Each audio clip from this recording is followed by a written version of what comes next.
सर्दी की एक काली रात थी। घना कोहरा हर चीज़ को अपने आगोश में ले चुका था। शहर से दूर बसे गांव के एक पुराने मकान में राघव अकेला बैठा था। उसके दोस्त विनीत ने उसे एक खास काम के लिए बुलाया था। विनीत कहाँ है? राघव ने खुद से सवाल किया। विनीत ने कहा था कि 8 बजे तक वह पहुंच जाएगा, लेकिन घड़ी रात के 11 बजा रही थी। राघव का दिल धीरे धीरे बेचैन होने लगा।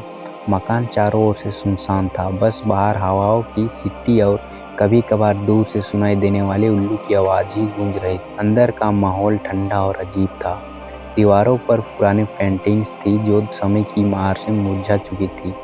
वह एक बड़े से सोफे पर बैठा अपने चारों ओर की घुटन भरी खामोशी को महसूस कर रहा था। तभी दरवाजे पर जोर से दस्तक हुई। राघव का दिल तेजी से धड़कने लगा। कौन हो सकता है इतनी रात को? दरवाजे की ओर जाते हुए उसने एक लंबी सांस ली और धीरे धीरे दरवाज़ा खोला। सामने एक अजनबी खड़ा था, लंबे कद, काले कपड़े और सिर से लेकर पांव तक कोहरे में लिपटा हुआ।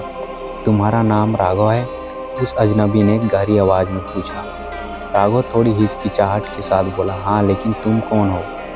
अजनबी ने जवाब नहीं दिया, बस अंदर आने की इजाज़त मांगी। राघव ने उसे भीतर बुलाया। अजनबी ने इधर उधर नज़र दौड़ाई, जैसे किसी चीज़ को खोज रहा हो। विनीत कहाँ है? राघव ने पूछा।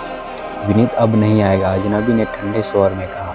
राघव का दिल बैठ गया। क्या मतलब? क्या हुआ विनीत को? अजनबी ने धीरे से कहा। उसने मुझे बुलाया था, वो जानता था कि मैं आने वाला हूँ।